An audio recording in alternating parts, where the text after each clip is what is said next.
Oi gente, tudo bem com vocês? Vamos dar início à nossa semana com a aula de português, tá bom? Lembrando a vocês que nossas provas já estão bem próximas, o conteúdo vai ser postado, o aviso vai ser postado no mural de vocês, então fiquem sempre atentos ao mural da sala de vocês, tá bom? Hoje nós vamos falar sobre esses 3 conteúdos, mas que são conteúdos, digamos que simples, que a gente já conhece, tá bom?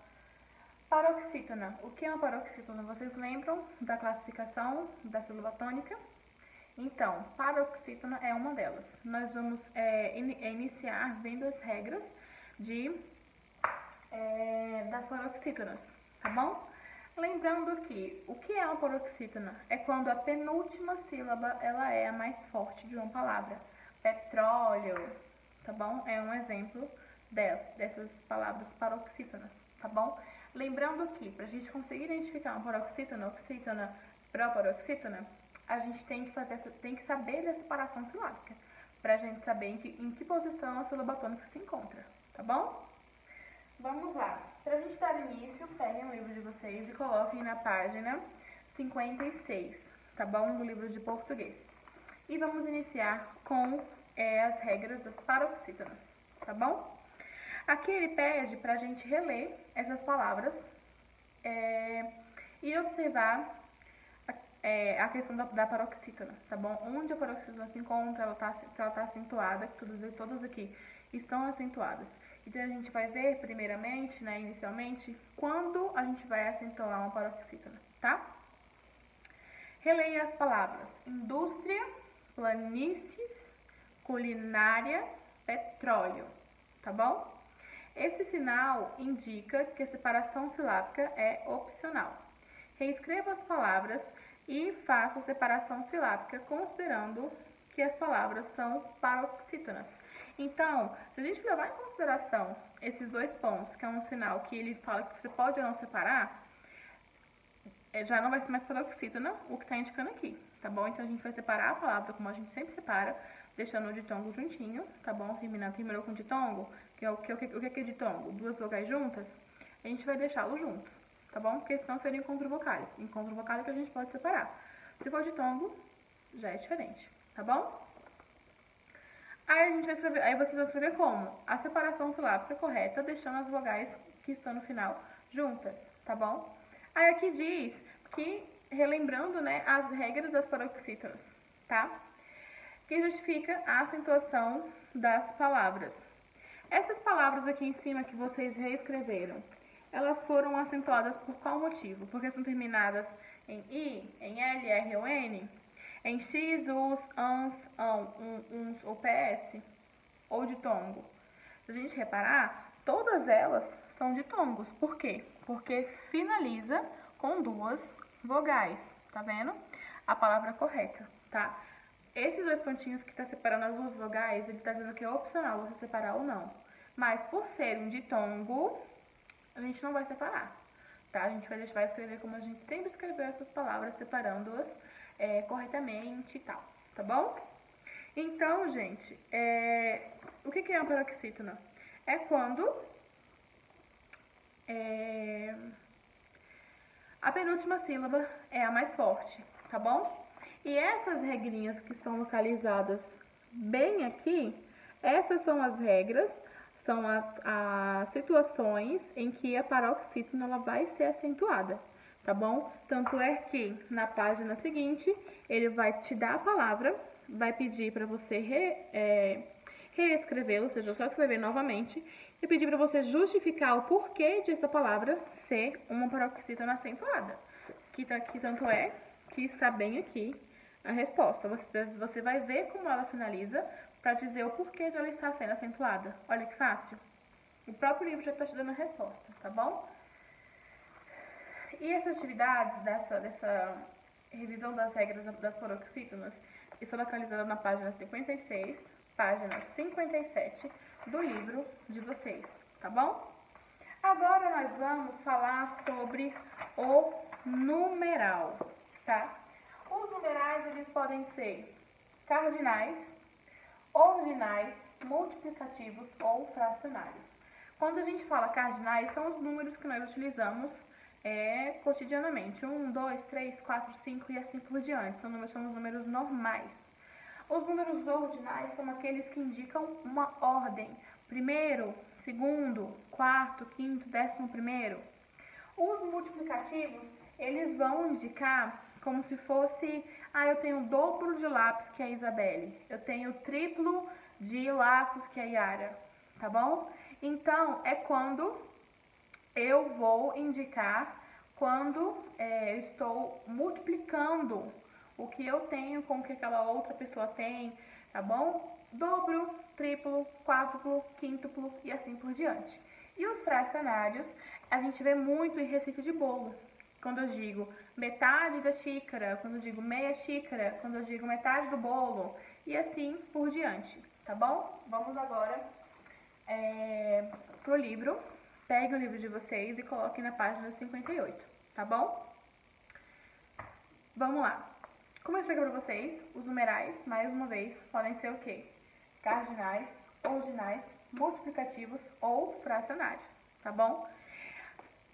Nós começamos com atividade, mas nós vamos direto para a classificação dos numerais, tá bom? Os numerais são classificados de acordo com as ideias que elas expressam. Cardinais, quantidades exatas, 50, 20, como eu falei para vocês, os numerais que a gente costuma utilizar diariamente. Ordinais expressam uma ordem de elementos ou seres ou em uma série. Primeiro, segundo, terceiro, tá bom? Multiplicativo expressam a multiplicação, dobro, triplo, quádruplo.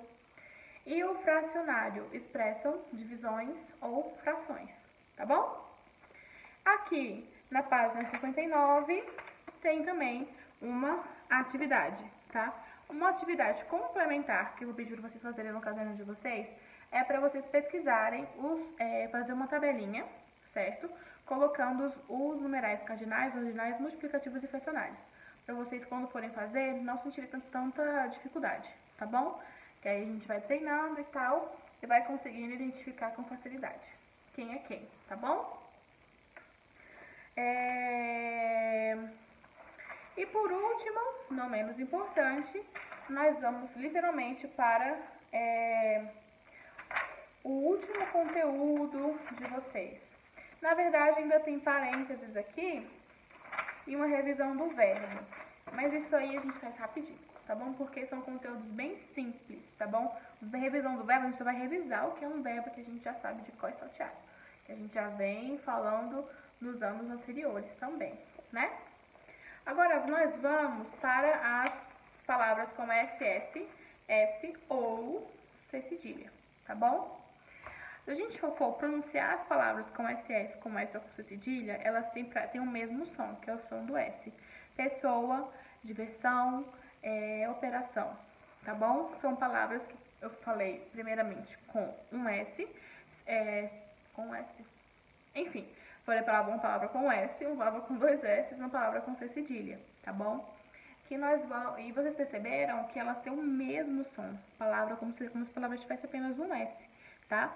Só que quando tiver SS, elas vão ficar entre vogais e sempre no meio da palavra. Não podemos iniciar uma palavra nem terminar uma palavra com SS. Já o S sozinho, ele fica entre uma vogal e uma consoante e uma vogal. Pode iniciar e pode terminar. C cedilha, a mesma coisa. Ela vai ficar também entre uma vogal e uma consoante, ou entre vogal e vogal, tipo operação.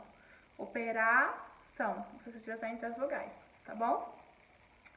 E ela não pode se iniciar, muito menos terminar uma palavra. Então, quando a gente observa aqui essas palavras, a gente consegue identificar, tá bom? Que o SS é um dígrafo, tá? Que são duas consoantes juntas que tem um som único, que é o som do S, tá bom? Do S sozinho e do C cedilha. E essas atividades estão na página 60 e na página 61 do livro de vocês, tá bom? Aí, gente, para falar dos parênteses, que é bem simples, tá lá na página 67, tá bom? Então, a gente utiliza o parênteses também para quê? Quando eu vou utilizar uma palavra e dessa palavra tem uma sigla, eu vou colocar entre parênteses essa sigla.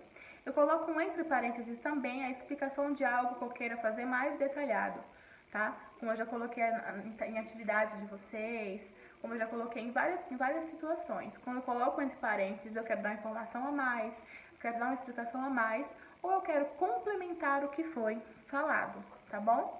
Na página 67, ele já inicia também com uma atividade.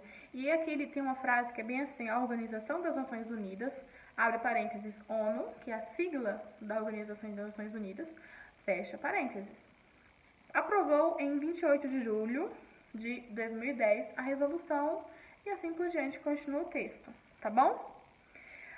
No próximo trecho, número 2. Iniciativas como essas atraem olhares para os países que vai sediar a COP17, Conferência de Mudanças Climáticas das Nações Unidas, que é uma explicação do que seria esse COP17, entendeu?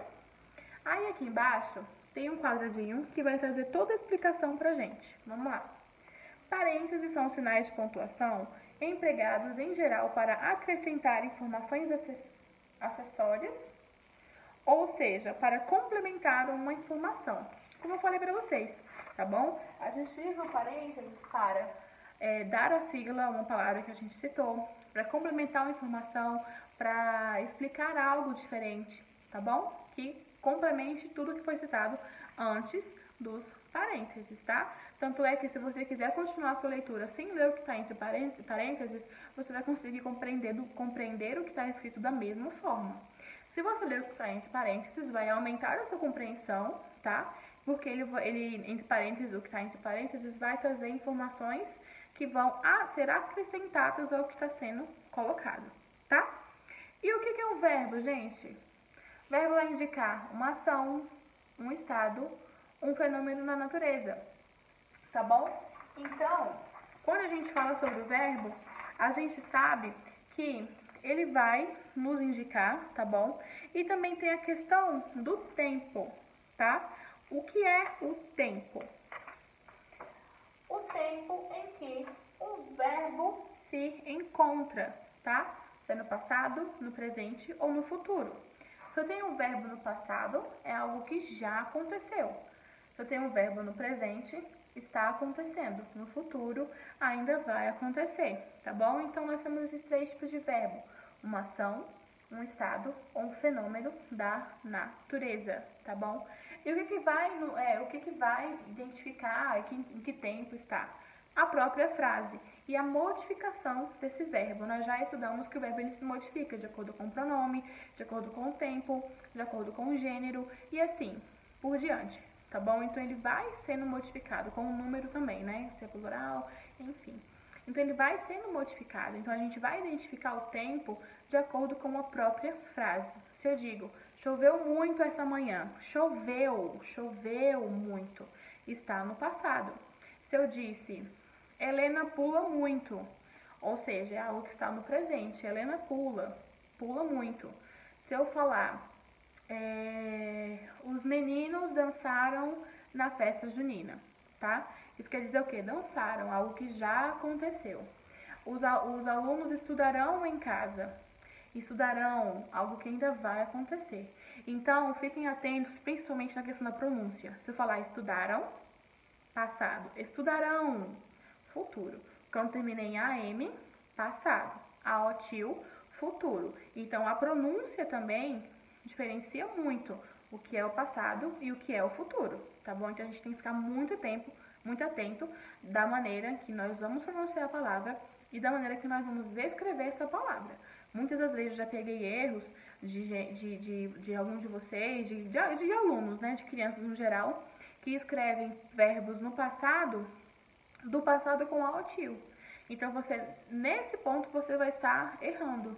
Porque quando eu for ler, se você quer escrever uma frase no passado, os alunos dançaram na festa junina. Isso não teve, isso quer dizer o quê? Que é algo que já aconteceu. Se eu colocar dançarão na festa junina, vai indicar que vai ter uma festa junina, que vai acontecer uma festa e vocês vão dançar. Então, a gente tem que ficar muito atento nessa questão com relação à diferenciação do passado para o futuro, tá? Futuro, AOTIL, passado, AM no final, tá bom? Então, gente, é basicamente isso. A gente falou sobre várias coisas hoje, mas são coisas simples. A maioria delas a gente já tinha visto em outros conteúdos. A gente está fazendo mais uma revisão ou aprofundando um pouco mais o nosso conteúdo. E nós, de fato, finalizamos o nosso livro de português, do volume 1, tá bom? Então, eu vou colocar nas informações dessa atividade tudo direitinho, as atividades que devem ser feitas, tá bom? E mais uma vez, fiquem atentos às notificações do mural de vocês, tá bom? E se visualizarem, respondam, coloquem um ok, pra gente ter sempre o controle de quem está recebendo, tá bom? Um grande beijo pra vocês, até o próximo vídeo e até a próxima aula online, hein? Agora todos vocês. Fiquem atentos. Beijo!